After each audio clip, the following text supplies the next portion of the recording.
What does the word happiness even mean?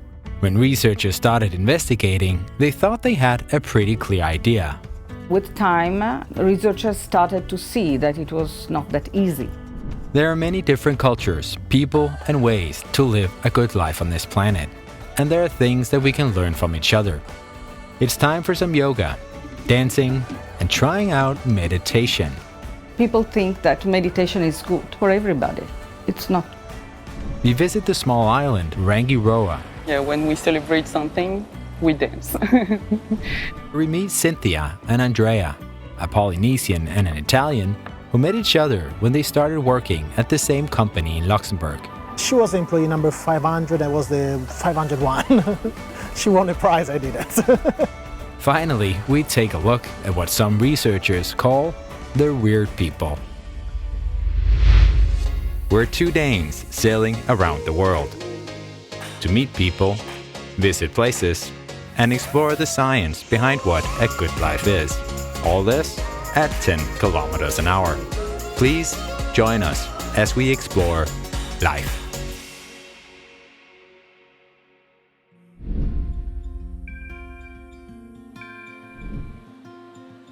This time we begin our story in Milan in Italy, where we meet Professor Antonella Delle Fave.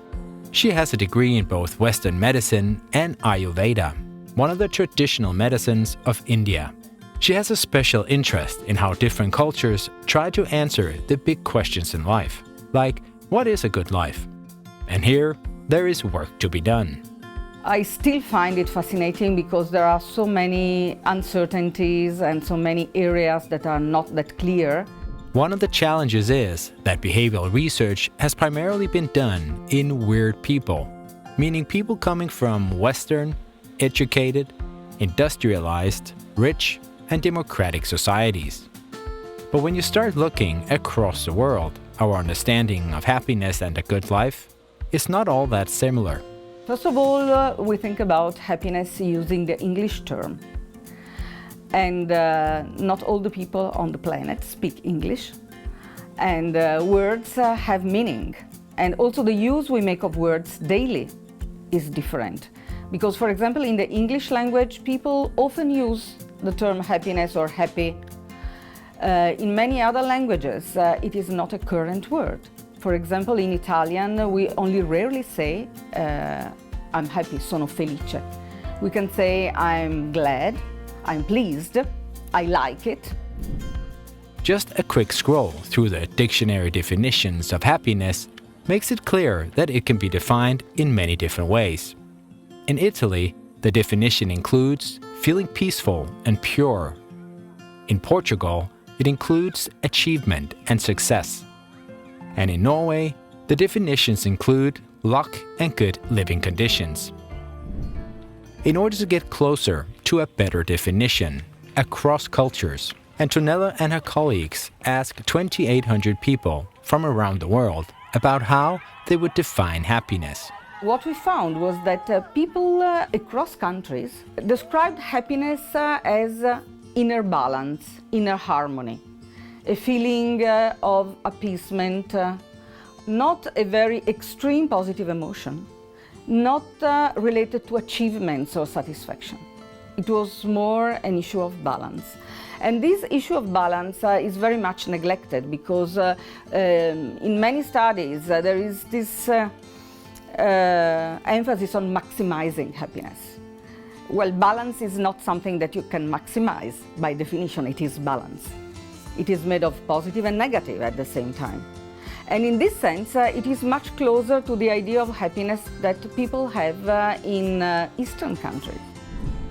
So very roughly speaking, Western countries see happiness more as a quest to maximize the positive in life, while non-Western countries see happiness more as a balance between the good and the bad. But we all associate happiness with inner peace and balance. Now, getting that nice feeling of inner peace and balance can be done in many ways. One of the more colorful is the Polynesian way.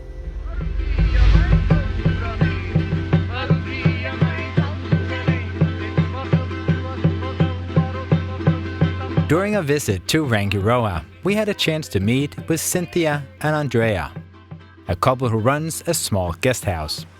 Living in Polynesia, you have to know how to dance, how to play music. It's the first step for being a good Polynesian. When we celebrate something, we dance.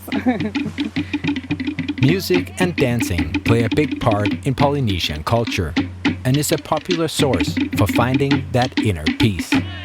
Though it might not seem, because it makes a lot of noise, it calms you down. You don't think about other things.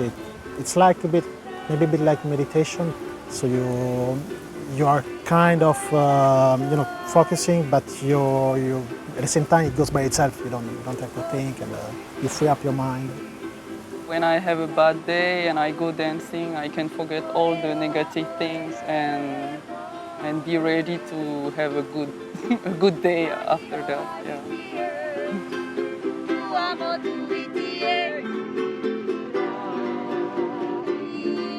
Other sources of inner peace are yoga and meditation, two traditional Eastern practices getting very popular in Western countries.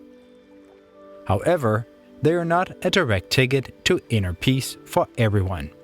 This was highlighted in two Western studies.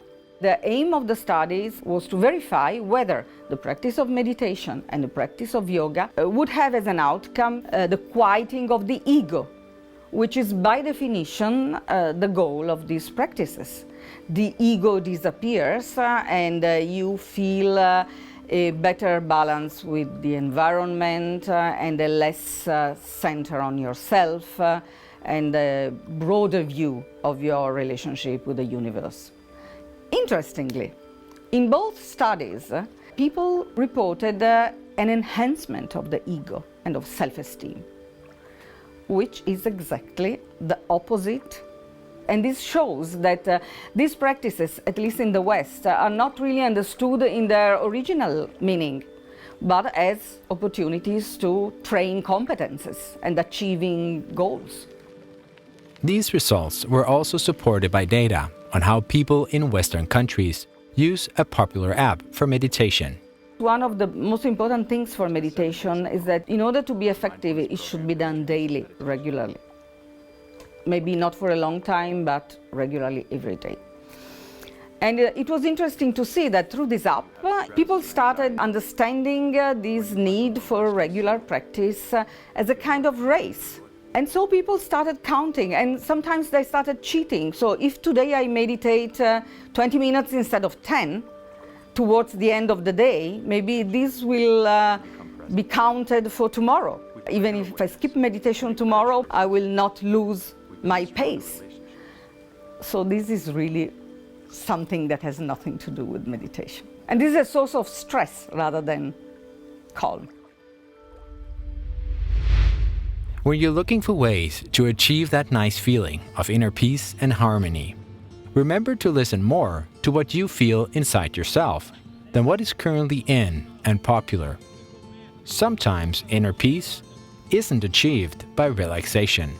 Some people find calm and peace through physical activities, for example. Many people, when they are doing physical activities like running, they just empty their mind.